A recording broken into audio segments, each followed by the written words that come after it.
Assalamualaikum warahmatullahi ta'ala wabarakatuh. Ketemu lagi di channel Indra Edu. Nah, untuk hari ini kita akan meneruskan materi pembahasan yaitu mata pelajaran pendidikan Pancasila kelas 7 kurikulum merdeka. Nah, di bab pertama ini judul besarnya yaitu tentang sejarah kelahiran Pancasila. Adapun subbab pembahasan kita yaitu tentang kelahiran Pancasila. Nah, ada peta konsep yang harus kita pahami terlebih dahulu di bab 1 ini, yaitu peta konsep yang pertama yaitu latar sejarah kelahiran Pancasila, yang kedua yaitu kelahiran Pancasila, yang ketiga adalah perumusan Pancasila, dan yang keempat adalah penetapan Pancasila. Nah, pembahasan tentang latar sejarah kelahiran Pancasila sudah kami bahas pada video sebelumnya. Silakan bagi yang belum menonton atau belum belajar bareng tentang latar sejarah kelahiran Pancasila, bisa diputar kembali. Nah, untuk pertemuan kita kali ini yaitu akan membahas tentang kelahiran Pancasila. Baik, langsung saja. Nah, ada beberapa hal atau ada beberapa materi inti yang perlu kita pelajari bersama tentang kelahiran Pancasila ini ada dua ya. Yang pertama yaitu tentang merancang dasar negara. Oke, yang kedua adalah hari lahir Pancasila. Jadi sekali lagi pada video ini fokus pembahasannya yaitu tentang kelahiran Pancasila, di mana kelahiran Pancasila ini ada dua pembahasan yaitu merancang dasar negara dan yang kedua adalah hari lahir Pancasila. Oke, nah seperti setiap keluarga itu perlu memiliki sebuah rumah. Jadi sekali lagi seperti setiap keluarga perlu memiliki rumah. Nah, maka setiap bangsa juga perlu punya negara, termasuk apa? Termasuk bangsa Indonesia ya. Termasuk bangsa Indonesia. Nah, hingga perang dalam dunia II yaitu pada tahun 1942,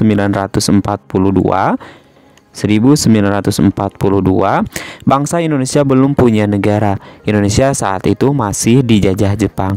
Nah, dalam penjajahan tersebut, bangsa Indonesia sangat menderita.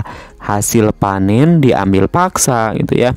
Terus juga selain diambil paksa hasil panennya, lalu juga ada yang namanya itu adalah kerja paksa.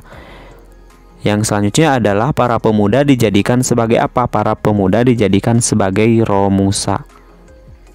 Para pemuda dijadikan sebagai romusa, pekerja paksa yang terus disiksa. Lalu gadis-gadis diculik, dijadikan juga sebagai wanita penghibur tentara Jepang. Nah, maka pasukan pembela tanah air atau disingkat juga dengan PETA ya. Ada pasukan PETA, pasukan pembela tanah air, itu di bawah pimpinan Supriyadi pun memberontak terhadap Jepang, yaitu atau melakukan perlawanan terhadap Jepang. Nah, para tokoh nasional juga makin gigih berusaha agar Indonesia semakin atau segera merdeka. Jadi sekali lagi dengan adanya kekejaman penjajahan tersebut, tentunya para tokoh nasional juga itu makin gigih berusaha agar Indonesia segera bangkit untuk merdeka. Nah, usaha itu tidak sia-sia. Bangsa Indonesia patut bersyukur karena apa? Karena Tuhan Yang Maha Esa mengabulkan doa dan usaha tersebut. Kesempatan Indonesia untuk merdeka menjadi terbuka karena kekuatan Jepang sebagai penjajah mulai lemah. Nah, Jepang pada saat itu tengah perang melawan sekutu. Jadi sekali lagi pada saat itu Jepang tengah perang atau telah berlangsungnya perang melawan pasukan sekutu dalam Perang Dunia Kedua. Nah, tentara sekutu adalah gabungan dari Amerika Serikat dengan Inggris, Belanda, dan beberapa negara lain. Nah, sekitar pada tahun 1944 akhir, posisi tentara Jepang itu mulai terdesak sehingga Jepang berusaha untuk merangkul bangsa Indonesia agar terus mendukung Jepang ya.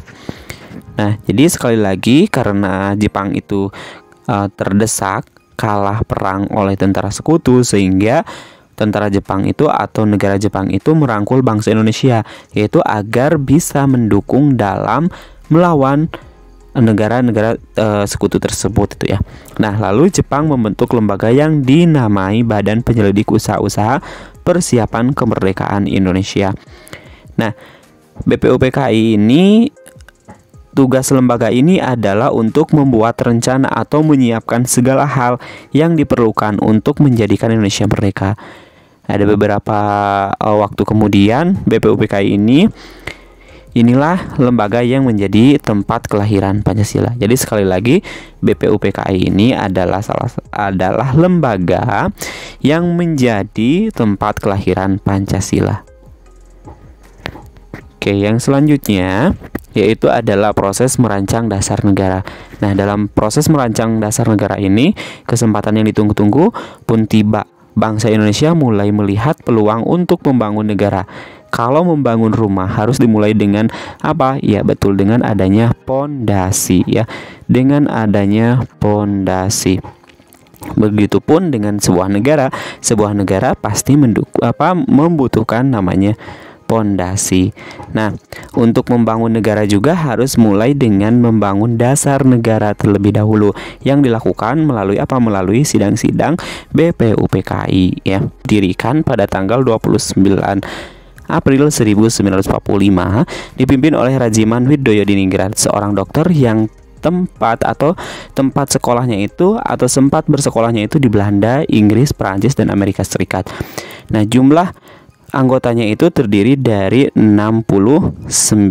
Jadi anggota dari BPUPKI ini terdiri dari 69 orang dari berbagai suku bangsa di Indonesia, wakil suku keturunan asing serta wakil Jepang. Nah, pada tanggal 28 Mei 1945 BPUPKI itu diresmikan.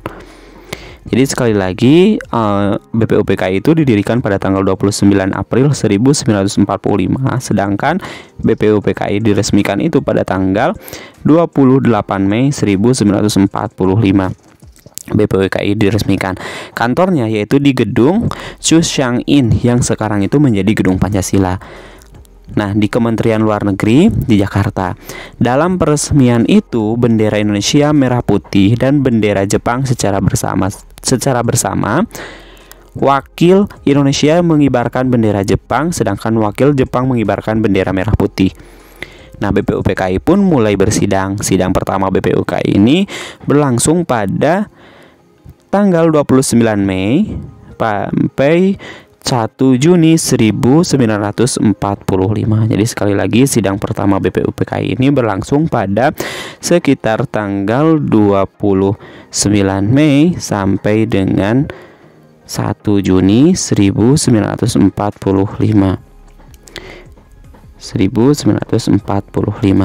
Nah, pada pembukaan sidang tersebut itu, Rajiman sebagai ketua bertanya kepada peserta sidang, apakah dasar negara yang akan kita pergunakan jika Indonesia merdeka? Apakah dasar negara yang akan digunakan gitu ya pada jika Indonesia merdeka? Nah, banyak hal yang didiskusikan tentunya dalam sidang BPUPKI ini ya, banyak hal yang didiskusikan pada sidang ini, yang juga pada sidang tersebut itu dihadiri oleh beberapa tokoh agama, Kiai Haji Wahid Hasim dari Nahdlatul Ulama, serta Ki Bagus Hadikusumo dari Muhammadiyah. Lalu para tokoh nasional berpidato di kesempatan tersebut. Di antaranya adalah Muhammad Yamin, terus juga Supomo, dan juga Soekarno ya.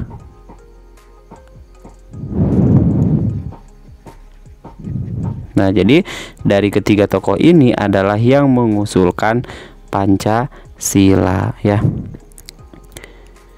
Oke, yang selanjutnya yaitu hari lahir Pancasila. Nah, pada hari terakhir sidang Soekarno berpidato. Saat itu Soekarno berusia 44 tahun dan sudah menjadi tokoh nasional yang terkenal setelah berulang kali dipenjara dan diasingkan oleh Belanda sebagai penjajah. Lalu dalam pidatonya yang berapi-api, Soekarno mengusulkan 5 untuk menjadi dasar negara. Pertama adalah kebangsaan Indonesia. Yang kedua adalah internasionalisme atau peri kemanusiaan. Ketiga adalah mufakat atau demokrasi. Keempat kesejahteraan sosial. Kelima adalah ketuhanan yang Maha Esa. Lalu Soekarno juga mengusulkan nama Pancasila untuk dasar negara. Saya namakan ini dengan petunjuk seorang teman ketika kita ahli bahasa. Namanya ialah Pancasila. Sila artinya apa? Artinya asas atau dasar. Sila artinya asas atau dasar. Nah, inilah kita mendirikan negara Indonesia yang kekal abadi. Jadi dari tegas Soekarno ya. Nah, menurut Soekarno, malam hari sebelum mengusulkan Pancasila itu ia keluar rumah, melihat ke atas langit dan menatapi bintang-bintang yang ada di angkasa. Ia menyatakan kesadarannya bahwa manusia sangatlah kecil, tidak memiliki kekuatan apapun selain atas pertolongan Tuhan yang Maha Esa. Lalu Soekarno berdoa memohon kepada Tuhan Yang Maha Esa untuk diberikan ilham dalam merumuskan dasar negara. Setelah ia selesai memanjatkan doa, ia mendapatkan inspirasi bahwa dasar negara yang sedang dirumuskan secara bersama harus digali dari bumi Indonesia sendiri, dari kebudayaan yang mengakar pada masyarakat Indonesia. Nah, yang selanjutnya itu pada tanggal 1 Juni 1945 semua peserta sidang BPUPKI sepakat dengan nama Pancasila. Maka tanggal itu kemudian dijadikan sebagai hari lahir Pancasila, yaitu mengenal butir-butir isi Pancasila. BPUPKI merumuskan untuk dirumuskan kembali. Jadi hari lahir Pancasila itu setiap pada tanggal 1 Juni ya. Nah, hari lahir Pancasila itu pada tanggal 1 Juni 1945. Sekian untuk pertemuan kita kali ini. Semoga bermanfaat. Sampai jumpa di video pembahasan selanjutnya. Kami akhiri. Assalamualaikum warahmatullahi wabarakatuh.